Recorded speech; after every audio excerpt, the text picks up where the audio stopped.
Hi and welcome to MTG Managed Guru. Today we are in day 11 of the spoilers from Journey into Nyx, and yes, all of the cards from Journey into Nyx has been spoiled, so today will be a long episode.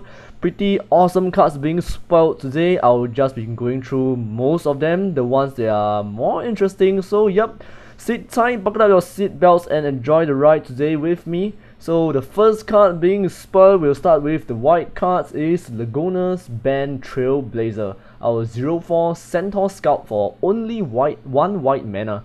With Heroic, whenever you cast a spell that targets it, puts a +1/+1 counter on Lagona's Band Trailblazer. Yep, so pretty cool Centaur tribal card. So looks like there will be a contest for the Minotaur deck. Centaur is the next big thing now. Pretty nice card, a 0-4 body for only 1 mana, much better than Yoke Ox. And it's a Centaur Scout with Heroic, so yep, there you go. One drop, very good. One drop for our Centaur tribal deck. I definitely want to see this being played in Standard. It is so flavorful with the Centaur Lord, so pretty nice card. And yep, so let's move on to our next card being spoiled, which is Oppressive Base. Enchanted creature can't attack or block unless its controller pays 3 generic mana. Activated off, enchanted creatures cost 3 more to cast. So yep, one of our very good card. It only costs 1 mana.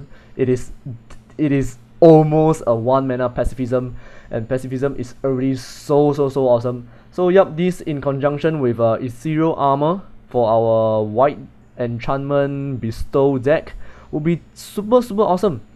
So there you go, Oppressive Race, a really good card in my opinion. So yep, next move on to our next card, which is Quarry Colossus, our 5/6 creature for 7 mana.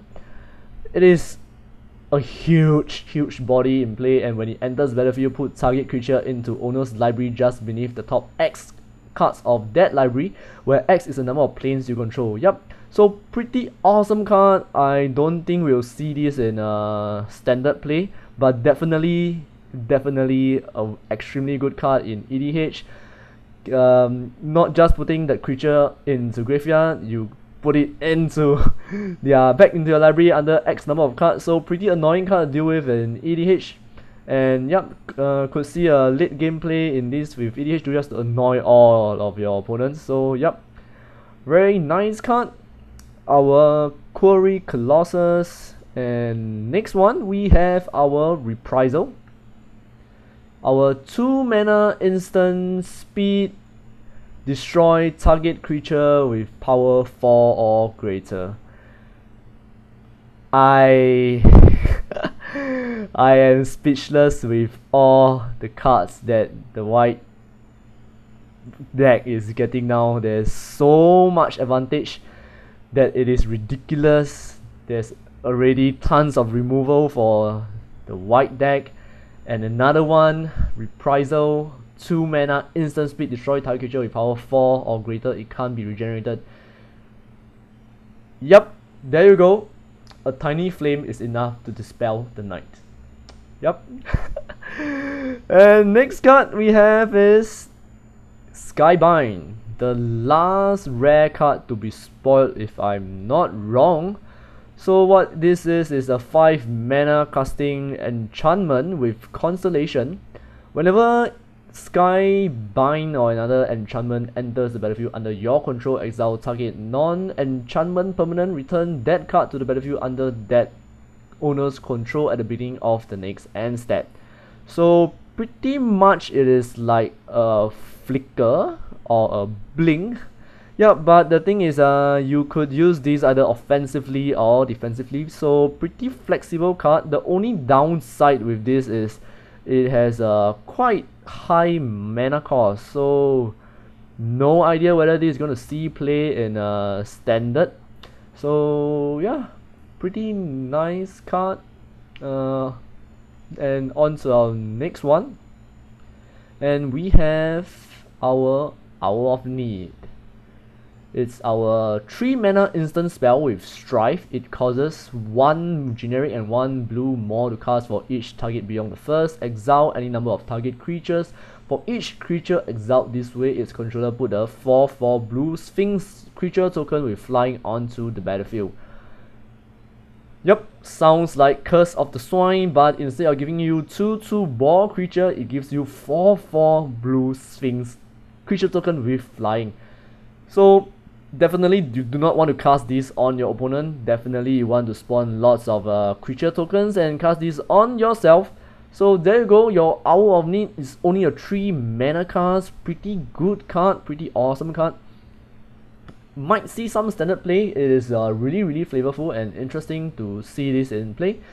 Probably a Azorius token deck with all the white white cards that to support it. I don't see how this is not strong by itself to get 4/4 blue Sphinx token creature. And along with Thaumaturge or Battlefield Thaumaturge, it costs only like extremely dirt cheap to just spawn 4/4 Sphinx creature token with flying. That's, yeah, pretty crazy stuff. So yeah, there you go, Hour of Need. And moving Hubris, yep, our instant speed for 2 mana, return target creature and all auras attached to it to their owner's hand. So pretty similar to another white card that Wizards have spoiled early on. I cannot remember its name, but this one is return creature instead of exile or destroy, if I'm not wrong. I think that was Silence the Believers. Destroy target creature and exile or destroy all auras attached to it or something like that. And that is a 2 generic and 2 black mana cards. Hubris is a 1 generic and 1 blue mana cards. Yep, there you go, instant upgrade to the Silence the Believers. Not destroy, however, but returning cards to its owner hands and all auras attached to it is pretty devastating. So sometimes you do not really need to kill stuff to own the game. Yep, so pretty nice. That's our first blue card being spoiled today. And moving on to our next card, Pinned to the Earth, is enchantment aura for 2 mana. Enchanted creature gets -6/-0. So yep, pretty nice card and very flavorful. If I'm not wrong, the artwork is Thassa's Biden pinning down a creature onto the earth. Yep, very flavorful card. Don't think it will see standard play, but yeah, pretty good card in limited, I guess. Doesn't still allows creature to block though. So yep, moving on to our next card, we have our Thassa's Ire. So Thassa's Ire, our enchantment for only 1 blue mana. You can pay 3 generic and 1 blue, and you may tap or untap target creature. So pretty nice card in conjunction with all the inspired mechanics. And I've said before, inspired mechanics is relatively slow and you need something for it to activate instantly. So Thassa's Ire may seem like the card to do it, but it's extremely low casting by itself, but its ability is 3 generic and 1 blue mana. It's paying 4 mana to trigger an inspired mechanics is seriously like damn expensive. Yep, unless your inspired mechanics is super awesome, but I don't think there are any inspired mechanics that is worth 4 mana to do it. So there you go, Thassa's Ire. And our next card, we have our Trident Shawstalker, our 1/1 Merfolk Rogue for only 1 blue mana. Trident Shawstalker can't be blocked. This is an awesome 1-drop. It is a Merfolk, it is a Rogue, it can't be blocked. This card should not even be a common card. It is so awesome. It will see play. If I am correct, it might even see play in Modern, being a Merfolk creature, 1/1 that cannot be blocked. Yeah, and with all the enchantments and bestow mechanics in the Tyros block, having a 1/1 creature 1-drop that cannot be blocked is totally super awesome. Yep. So there you go, our Trident Shaw Stalker. Pretty interesting card, 1-drop Merfolk Rogue. And there you go, and on to our next card. Next card we have our 2/2 creature for 4 mana, Agent of Erebos. With Constellation, whenever Agent of Erebos or another enchantment enters the battlefield under your control, exile all cards from target player's graveyard. So there you go, your Dredge counter Agent of Erebos 2/2 creature. When it enters the battlefield, exile all cards from target player's graveyard. You can put it on the battlefield for 4 mana, and you can cast another enchantment just to exile target's player graveyard again. Yeah, so its Constellation might be quite dumb as when it enters battlefield, you've most likely taken care of the whatever graveyard that you need to take care of. So yeah, there you go. Pretty nice card at 4 mana. Is maybe just kind of slow, or perhaps just right timing, because basically for Dredge cards, the first 2 or 3 turns would be putting cards into their graveyard from their library, so a 4th turn Agent of Erebos might be the perfect timing to wipe out their graveyard and they are left with nothing. So yeah, there you go, your black deck answer to Dredges, your Agent of Erebos. And on to our next card. We have our Feast of Dreams, our instant speed for 2 mana, destroy target enchanted creature or enchantment creature. So yup, there you go, this is your Doom Blade for the block. So instead of destroying target non-black creature, the requirement is the creature needs to be an enchanted creature or enchantment creature. Feast of Dream, extremely flavorful for our Theros block, definitely fits in the team. Another removal spell for our black deck, and yeah, so pretty awesome. And on to our next card. We have our Fellhide Petrifier, our 2/3 Minotaur Warrior for 3 mana with Death Touch. Other Minotaur creature you control have Death Touch. I love this card. Yup, I am forming a Minotaur deck. This Minotaur is super duper awesome with Rage Monger. On the battlefield, it only costs 2 generic mana, and all Minotaur creatures have Death Touch. How awesome it is!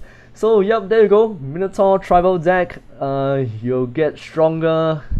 Time to face off your Centaur tribal deck that is coming up. So yup, pretty awesome review from Wizards.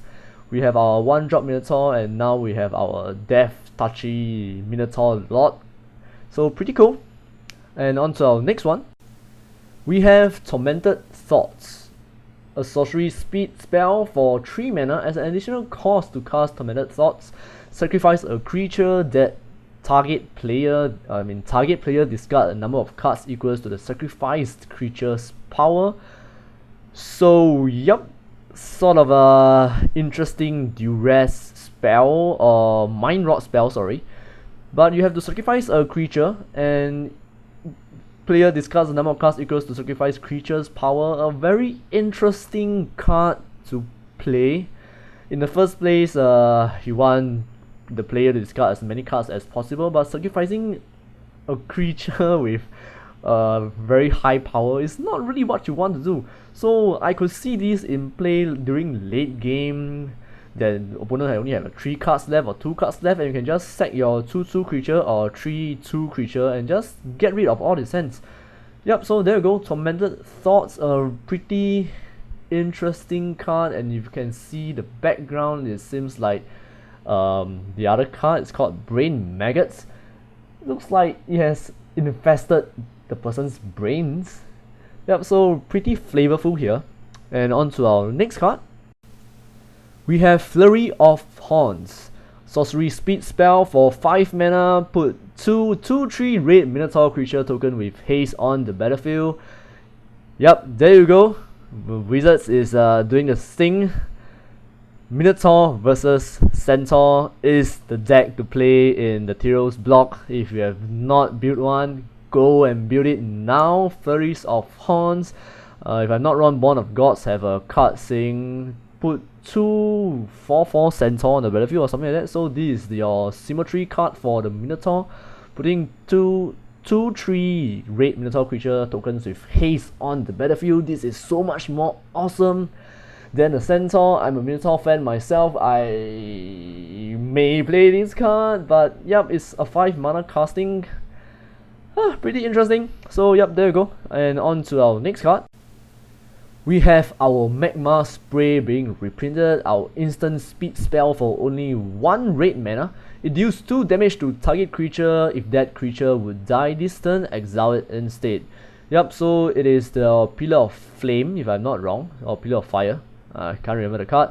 But yep, another shock, speed, shock damage. But when the creature die, exile it instead. So very good shock, sort of, for your Dredge deck, for your Reanimator deck. Yep, so there you go, Magma Spray. Definitely will see play in Standard. Keep your eyes on this card. And on to our next one. And we have Starfall, our instant speed spell for 5 mana. It deals 3 damage to target creature. If that creature is an enchantment, it deals 3 damage to that creature's controller. So yep, pretty similar to our Searing Blood, but instead of for the condition as if the creature dies, this one is if the creature is an enchantment, it deals 3 damage to that creature's controller. I don't think we'll see this to be played in Standard. Is quite expensive for 3 damage to creature and 3 damage to controller for 5 mana is kind of slow. And basically playing a red deck, you want all your spells to be cheap and fast and dealing 20 damage by the 3rd or 4th turn. And Starfall doesn't seem like that card that will fit in a red deck or a burn deck. So there you go, Starfall, but pretty flavorful though. These cards in Journey into Nyx are extremely flavorful. You have not taken a look at all the artworks and the flavor text, do take a look at them. It's pretty awesome. And yep, let's move on to our next card. We have Basara Tower Archer, our 2/1 for 2 green mana with Hexproof and Reach. Yep, this is the card for playing mono green or whatever green deck that you'll be playing. It's a 2/1 for 2 mana with Hexproof and Reach. Playing a Bestow deck on this creature is extremely awesome. This is just like the Merfolk Rogue that is a 1-drop 1/1 unblockable. This is your green symmetry card to that Merfolk card. Your Basara Tower Archer 2/1 for only 2 green mana with Hexproof and Reach. This is extremely annoying for your opponent to get rid of. If you give it Trample, this card would be the perfect starting card to build your Voltron on. Yeah, pretty nice creature for our green deck. And next card we have our Market Festival, our enchantment aura for 4 mana, enchant land. Whenever enchanted land is tapped for mana, its controller adds 2 mana in any combination of colors to his or her mana pool. This card is an extremely awesome common enchantment land card. I don't think this will see Standard play, but in EDH or other casual format, this card is an extremely good mana fixer. It's an extremely good mana ramp to your 10/10 creature, to your whatever creature. This card is super awesome. I would love to see this card to be played in Standard for people to like just cast out your extremely big Hydras. Yeah, so there you go, Market Festival. And on to our next card. We have Nasean Game Warden, our 4/5 beast for 5 mana. When Nasean Game Warden enters the battlefield, look at the top X cards of your library. Where X is the number of forests you control, you may reveal a creature card from among them, put it into your hand and put the rest on the bottom of your library in any order. This card is basically Garruk, Caller of the Beast for 1 turn with a body in play. Yup, pretty good card, pretty good 5-drop, sort of a draw spell for your mono green deck or any green deck that you want. So 5th drop, draw spell with a body in play, and you get to put a creature into your hand is a pretty good card in my opinion. Might see some standard play, is not a bad card, but currently I don't think there's any place for it in any decks. But would be pretty awesome if someone comes up with a deck that includes this, but definitely it is a bomb in limited play. Definitely will win you the game. And yeah, there you go, the second game Warden. And on to our next card. We have our Pharaoh's Band Thunderhoof, our 3/4 creature for 5 mana with heroic. Whenever you cast a spell that targets Pharaoh's Band Thunderhoof, put 2 +1/+1 counters on Pharaoh's Band Thunderhoof. Yep, so there you go again. Another Centaur versus Minotaur tribal deck. And again, go build that deck and play with your friends. It'll be super awesome, super extremely flavorful. I can't wait to see someone with a Minotaur and a Centaur deck looking out on in FNM. So yeah, there you go. Pretty interesting card. And we have Reviving Melody, our sorcery spell for 3 mana. Choose one or both, return target creature card from your graveyard to your hand, and or return target enchantment card from your graveyard to your hand. This card is awesome in graveyard, in Reanimator, in maybe even Dredge. Yeah, returning 2 cards from your graveyard to your hand for only 3 mana is super awesome. The only downside for this is it is at sorcery speed, so yeah, pretty slow for this effect, but generally Reviving Melody is pretty awesome. Yep, and that's all. Let's move on to the next. We have our Satyr Grove Dancer, our 1/1 creature for 2 mana. Whenever it enters the battlefield, put a +1/+1 counter on target creature. If I am not wrong, correct me if I am wrong, this will trigger heroic. Yup, as creatures are spells as well, and it targets your heroic creatures.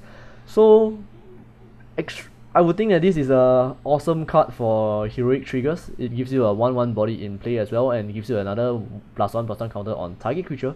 So pretty interesting card, although it's not at instant speed. But yeah, Satyr Grove Dancer, I think this is a pretty interesting card. Might be good in limited. I hope this will see play in standard. It's very flavorful.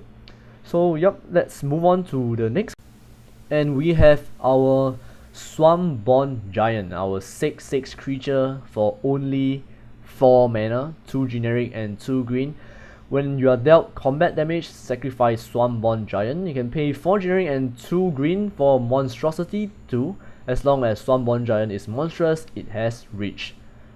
So there you go, another extremely powerful, big, beefy creature for our green decks. I could definitely see this play in standard. This is bigger than our Polukranos. This is bigger than our Storm Breath. This is bigger than our that's roughly that much. However, it doesn't have evasion like Storm Breath. It doesn't have haste, but definitely bigger than Polukranos. Yeah, so pretty interesting card. Might be a substitute or additional to our green red monsters. 6/6 creature for 4 mana is extremely good. If you could cast this out on turn 3 with Elvish Mystic and Sylvan Caryatid in play, and you have a 6/6 body, and I don't think you will face any problems blocking any creatures. So yep, it's when you're dealt combat damage, sacrifice Swarmborn Giant. Definitely, I think that is not too much of a downside to play this card. So pretty cool. And on to our next. We have our Fleet Feather Cockatrice, our 3/3 creature for 5 mana with Flash, Flying, Death Touch, and you can pay 5, 1 green and 1 blue for Monstrosity 3. This card, I would like to talk about this because this card is extremely cool. The artwork is extremely awesome, even though I think this is not a very good card. It might be good though. It's a 3/3 for 5 mana with flash. If you're playing green, if you're playing Simic, you could definitely cast this out on like turn 3. Yeah, and with flash, definitely you will surprise people, but pretty nice card. I love the artwork for this Cockatrice. It will look super awesome in foil. So there you go, your Fleet Feather Cockatrice. And yep, let's move on. And our next card is Revel of the Fallen God, our sorcery speed spell for 3 generic, 2 red and 2 green. Put 4 2/2 red and green Satyr creature tokens with haste on the battlefield. This card is just pure flavor. Xenagos has fallen and the world grows dark without him. What can ever feel that darkness but our rage? Yep, so Xenagos will die in Journey into Nyx. Elspeth definitely killed him. So there you go, your sorcery speed for 4 2/2 red and green Satyr creature tokens with haste on the battlefield. For a total of 7 mana casting. Pretty nice card. Definitely super awesome, super flavorful. Don't think I will see this in play with standard. If this does get play in standard, it will be really awesome, super flavorful. So there you go, Revel of the Fallen God. And on to our... We have our Storm Chaser Chimera, our 2/3 flying Chimera for 4 mana.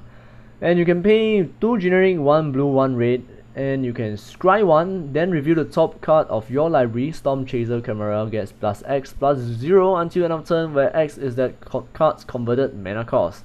Yep, so there you go. I love Chimera cards, and for this Chimera is a ox with an eagle, super awesome art. And yeah, another card for Izzet deck for you to scry and review cards and deal damage out of nowhere. So there you go, yep, Storm Chaser Chimera. I like this card a lot. Don't think you'll stay in standard play, but extremely flavorful. I love this card. Next card. We have our Armory of Irolas, our artifact equipment for 2 mana. Whenever equipped creature attacks, put a +1/+1 counter on it. And equip cost is 2. Yep, and as I said, Journey into Nyx is an extremely flavorful block. The whole Tyros block itself is a top-down block. So if you do not know what means a top-down block, basically it's designed from a team, and the text and the functionality and the abilities comes from the theme of the set. So yeah, there you go. You expect a lot of flavor from a top-down block, and Armor of Irolas is a really just interesting card. Don't think you'll see play. It's really awesome though, and it's definitely a bomb in limited. Putting a counter on it is really good. So there you go, the first of the many equipments and artifacts that we'll be looking at. The rest is also as awesome, so let's move on. And the next artifact card is our Chariot of Victory, our artifact equipment for 3 mana. An equipped creature has first strike, trample and haste, and equipment cost is 1 generic mana. So, and again, another very flavorful equipment card itself. I think if you have all these equipments on play and equip to 1 creature, it will be really awesome, really cool. And on to our next. We have our Deserter's Quarters, our artifact for 2 mana. You may choose not to untap Deserter's Quarters during your untap step. Can pay 6, tap target creature it doesn't untap during its controller untap step for as long as Deserter's Quarters remains tapped. So there you go, it is sort of a late game soft removal for 6 mana. Don't think you'll see play, but yep, again, all the artifacts are really awesome in this block. And on to our next. We have our Goldforge Sentinel, our 4/4 flying Chimera for 6 mana. So yup, Chimera might be the next tribal deck in the next set or block. There you go, so many Chimeras in the block set, pretty awesome. I love this card. Again, for the gold colors in this card, it'll definitely look awesome in foil. But other than that, it's your camera. Go. And we have our flanks formation, our instant speed spell for 3 mana with Strife. It costs 1 generic and 1 white more to cast for each target beyond the first. Any number of target creatures each gain double strike until end of turn. And yes, as if our white deck or white Winnie cards decks has not enough love from Wizards, it needs another Strife, another awesome card in its arsenal, our flanks formation, giving creatures double strike until end of turn with Strife mechanics. This card is extremely awesome. I can't emphasize this enough. With Battlefield Thaumaturge, it's basically extremely cheap to give all your tokens double strike. And yeah, there you go, our Strife mechanics. You can really see it shine in this block itself. And on to our other Strife cards, they are pretty awesome as well. The next one will be our Aerial Formation. Our instant speed for only 1 blue, and it causes 2 generic and 1 blue more to cast for each target beyond the first. And any number of target creatures each gets +1/+1 and gains flying until end of turn. Yep, so it is basically a symmetry card for our flanks formation. Personally, I think Aerial Formation is much better than flanks formation. Not saying that flanks formation is not good, but this is so much better. Getting flying until end of turn is making all your creatures having evasion, and definitely you could swing in. It doesn't do as much damage as giving your creatures double strike, but yep, basically super awesome. And with Battlefield Thaumaturge, the Strife mechanics is extremely useful. So there you go, another Strife card for our Journey into Nyx. Pretty strong. And on to our next one. We have our black symmetry card, which is Cruel Feeding, instant speed spell for 1 black with Strife. It causes 2 generic and 1 black more to cast for each target beyond the first. Any number of target creatures each gets +1/+0 and gain lifelink until end of turn. Yep, I think this is sort of a lackluster looking at flanks formation and Ares formation, but making your creatures gaining lifelink is not bad, I guess. And at worst, it is a 1 black mana cast for +1/+0 and getting lifelink. Yeah, so pretty nice card overall. Very good spell for being so cheap.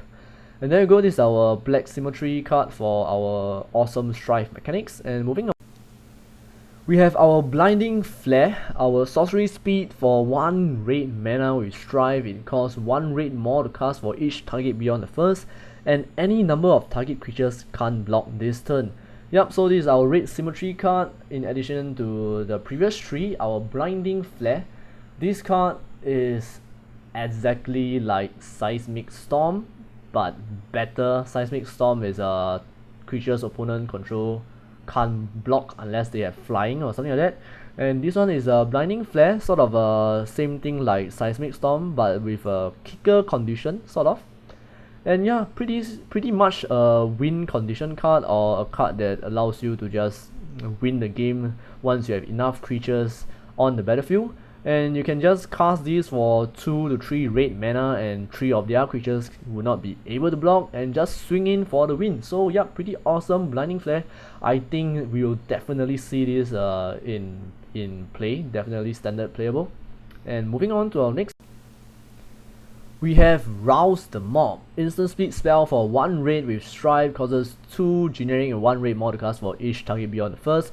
Any number of target creatures each gain +2/+0 and gain trample until end of turn. And yep, so you can see where this is going with the card previously, Blinding Flare and Rouse the Mob. Basically, you have a choice whether you just want their creatures unable to block, or you can just trample over them. And yeah, spoiled for choice for our red deck wins. I'm a red deck player myself, looking at all the card advantage that our white player and blue player has. I don't think red deck is much of a competition in our standard meta. So, but there you go. Still pretty happy about Rouse the Mob and Blinding Flare. And moving on to our next, we have our Colossal Heroics, our instant speed spell for 3 mana with Strive. It causes 1 generic and 1 green more to cast for each target beyond the first. Any number of target creatures each get +2/+2 on the end of turn and untap those creatures. And yep, this is our green symmetry card in comparison with all the previous one. Pretty nice card, but I'm very surprised that it doesn't give the creature trample. Yep, but sort of giving the creatures vigilance, which is kind of good, I guess. Yeah, but pretty not in tune with the green deck's abilities trample. But there you go, our Colossal Heroics. And next card, we have our Nature's Panoply. Our instant speed spell for 1 green mana with Strive. It causes 2 generic and 1 green more to cast for each target beyond the first. Choose any number of target creatures, put a +1/+1 counter on each of them.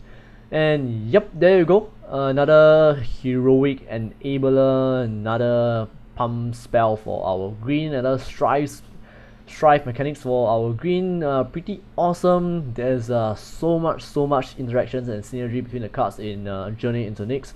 There's so much to say. Definitely the current standard meta will change due to this set being released. So yep, let's stay tuned and see what decks will be formed after JOU has been released. And on to our next card, we have Solidarity of Heroes, our instant speed spell for 2 mana with Strive. It costs 1 generic and 1 green more to cast for each target beyond the first.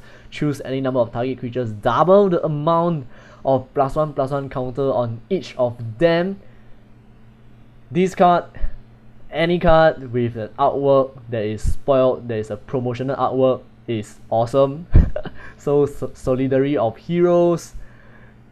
Yup, you see Ajani giving a pet to Elspeth. And yup, this card I could not say much. This is an awesome card. Doubling the amount of +1/+1 counters on your creatures is extremely awesome. With all the heroics in play, basically you trigger the heroic and you double the counters on them. Yup, there you go.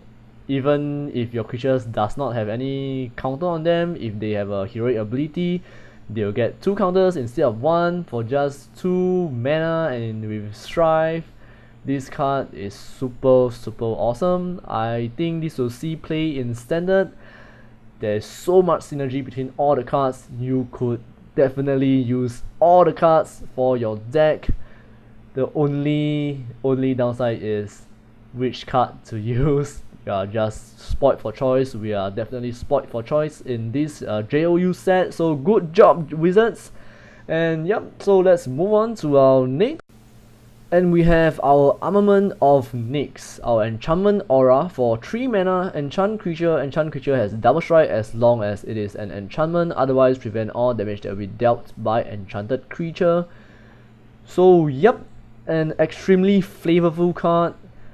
The flavor for this card is just through the roof. Basically, you are operating a weapon from the gods, and if you are not one of the gods creatures, you will not be able to use it. So yeah, very flexible card, sort of a upgraded version of pacifism. It's either you enchant this on your opponent's creature, which is not an enchantment, or you can enchant on your own enchantment creature to give it double strike. So yeah, very flexible. I think this will see play in standard constructed. Yeah, so moving on to, we have our Flame Speaker's Will, our enchantment aura for only 1 red mana. Enchant creature you control, enchanted creature gets +1/+1. Whenever enchanted creature deals combat damage to a player, you may sacrifice Flame Speaker's Will. If you do, destroy target artifact. And again, I can't stress how flavorful the cards in Journey into Nyx are. Just look at the artwork itself, it is extremely awesome. By looking at the artwork, you already know what this card does. So yep, that is what you get for a top-down block. I hope the next block will be as awesome as this block. I hope the concept will be as awesome as this block. JOU, Journey into Nyx, Tails block is really cool. And yep, that's all the cards being spoiled that I'll be covering. There's a lot more cards that are being spoiled on Wizards website. These are just some of them that are more interesting that I would like to talk about. And if you'd like to know more about the cards, or you'd like to see all the cards yourself, do head over to Wizards website and take a look yourself. So yep, Journey into Nyx will be coming soon. Pre-release will be, if I'm not wrong, this or next week on the 27th of April, if I'm not wrong. So yeah, do go down over to your local game shop and support them.